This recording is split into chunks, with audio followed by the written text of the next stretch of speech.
Hello everybody, my name is Ian Kirkpatrick. I'm an author and robot, and today it is the first day of the month. It is LMIAY time, it's the special time. But before we get started, there are a couple of things. Number one, look at that little smile. Look at that little smile. So on to actual business. Number one, if you enjoy what I do on this channel, please remember to like, share, and subscribe for more. Also, if you have any recommendations for LMIAY that you think would be a fun prompt, I'm not saying that I will choose them, but email them to me or send them to me over on Instagram, and we'll see if I can make that happen. Number two, if you would like to be featured on this channel, there are a couple of ways. Number one, there is LMIAY, the monthly prompt contest. And then number two is if you are a published author and you've got something out in the market or coming to market, send me your first chapter, and every week or most weeks, I select one of the stories submitted and I read the first chapter to the audience on this channel. So hopefully writers and readers can find new creative content to enjoy. It's just a smorgasbord of fiction, different genres that have nothing to do with my preference, just so long as they fit the rules, which will be listed in the link down below. So check those two items out. Number three, if you're interested in getting a copy of my newest arc, Boom Boom Boom, it's a satire about a Ukrainian YouTuber. That is also linked down in the description below. It is currently available on NetGalley for arc.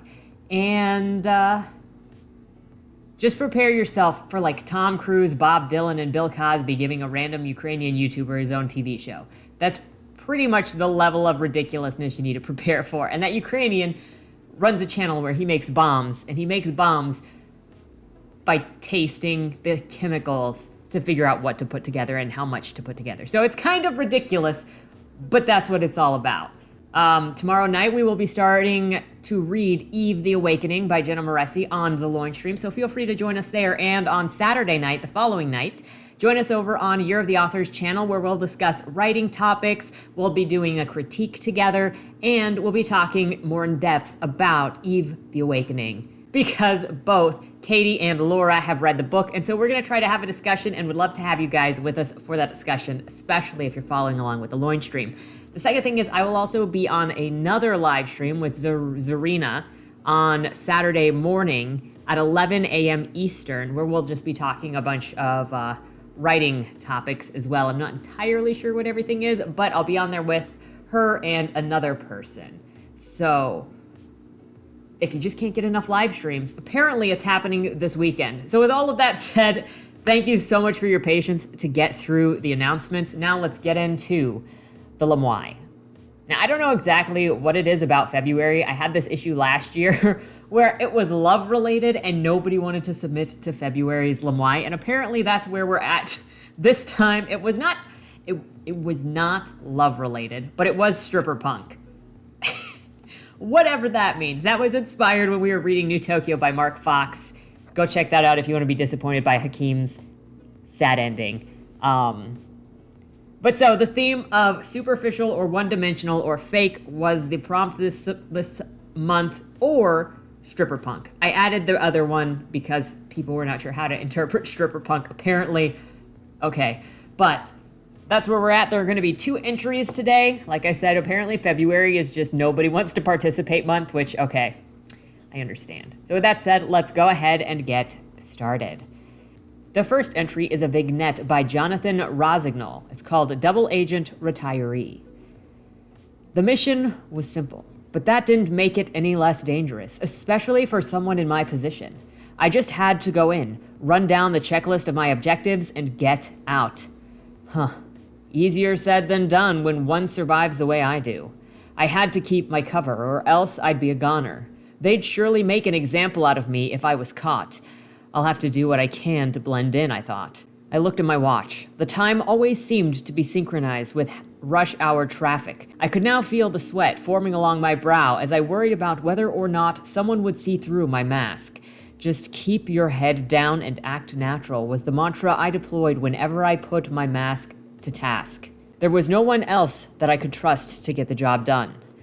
My iron cross dangled underneath my rearview mirror, while I took one more look at my reflection to see what I was working with. I felt like my smile was on point, and that gave me a nice little boost of confidence. Of course, I had spent many hours perfecting that expression beforehand, but smiling only helps so long as everything goes according to plan. One time, I stumbled upon a mess that had to get cleaned up, and my demeanor almost got me caught in a jam. "Hey, you better watch your step, buddy. What's the matter with you? You think this is funny? You know that you could get seriously hurt, don't you?" I played it cool and tried to not step on anyone's toes, and I made my getaway without having to engage them in a lengthy exchange of words. Luckily, none of them tried anything funny, because things could have gotten out of hand real quick if they had blown my cover. I pulled out my sidearm and checked it for a third time. Fully loaded with one in the chamber, and the safety was still on. Good. I tucked the gun back into the holster that hung beneath my left arm, and then I repeated the process for the piece strapped on my right boot. My nerves started to flare up again. I never infiltrated any target destination with the intention of hurting anyone, but that doesn't mean everyone feels the same way about me. So I have to be ready for anything. I don't know how I would react if I got caught. I'm sure they would probably try to make me talk, but let's just say I wasn't equipped for that situation. Doc said the meds would help. He basically said that they would aid me in my mission to go about my business without the threat of anyone becoming suspicious. I wanted to take his word for it, but based on my line of work, I could never be too sure of anything. However, it was worth a shot if it meant remaining undetected and out of harm's way. I reached for a little white bottle labeled clozapine, where I had left it lying in the cup holder of my vehicle's center console. My vehicle had been parked outside the target destination the whole time that had been contemplating my approach. I wanted to pull out and abort the mission, but I knew I wouldn't survive long enough if I didn't fulfill the objectives. So I took 3 deep breaths and then I exited my vehicle. Upon closing my vehicle door, I overheard footsteps approaching me from behind. I turned around and inadvertently made eye contact with the individual. "How's it going?" A man with blonde hair, blue eyes, standing about 6 feet tall, who appeared to be about 170 pounds, around 50 years of age, dressed in a tacky Hawaiian shirt with khaki tan shorts and a pair of white tennis shoes, asked me as he passed by. Good, I replied, putting on my best smile. The stranger barely glanced back to acknowledge my answer as he gave a half-hearted nod and went about his business without so much as giving me a second thought. I think he bought it. I stood up straight and made an effort to smooth out some of the creases in my civilian attire. Another day, another disguise, and here I thought I was retired. With my list of objectives still fresh in my mind, I let out one last sigh as I readjusted my tie and then proceeded toward the grocery store. Interesting. Our main character over here is some kind of glowy, maybe not a glowy, but glowy adjacent, or somebody else's glowy.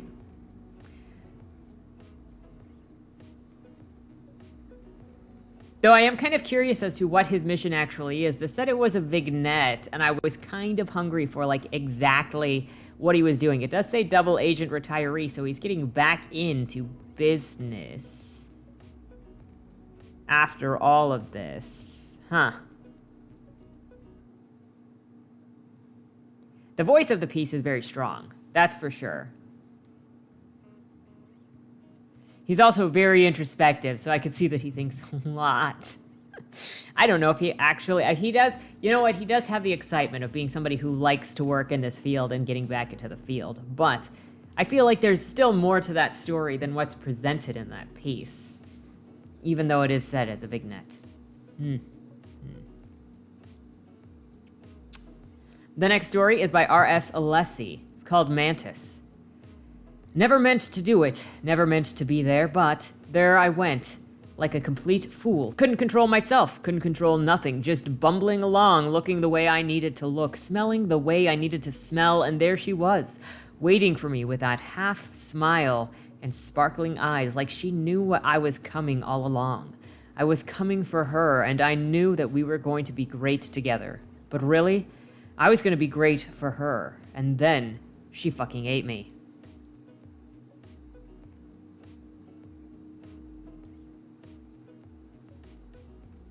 I mean, that is a mantis, I guess.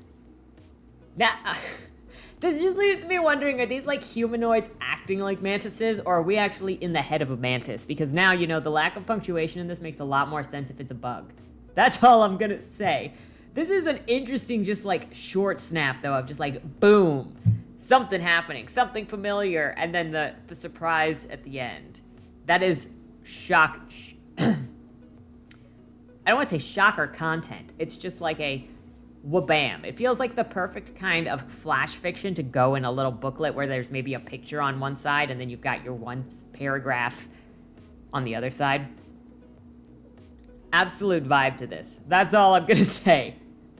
Also, apparently, what we get in Valentine's Day month is not love at all. It is just meeting somebody and getting eaten half alive. So, 2 years in a row now. February is not the month of love. It is the month of death and anti-love. And then also the month of nobody wanting to LMIAY. So, thank you everybody for submitting to it this month. The new LMIAY for March will be down in the description below if you would like to join. So check out the prompt. Maybe you'll have something you want to submit to it, or you'll write something fresh. My hope is just that it gives an inspiration to get you writing and practicing and having a good time. Try out new things and join the party. I would love to know your thoughts on either of the stories down in the comments below. And if you'd like to follow the authors, I will link their social medias in the description. With all that said, thank you so much for watching. Hope to see you on Friday/Saturday at some point. And have a good weekend. Don't die.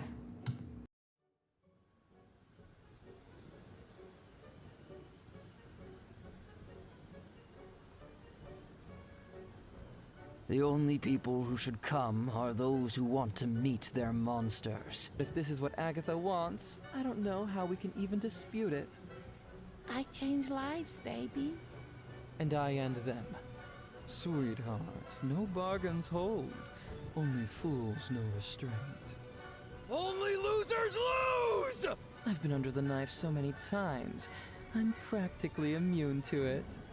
If your scissors are dull, may I recommend sharpening them with leather? I think I hit you. Mima says I must have a guardian angel. To enter the ring but abstain from playing is suicidal. Your virtue makes you nothing but a liability. You're gonna die. You're gonna die. You're gonna die.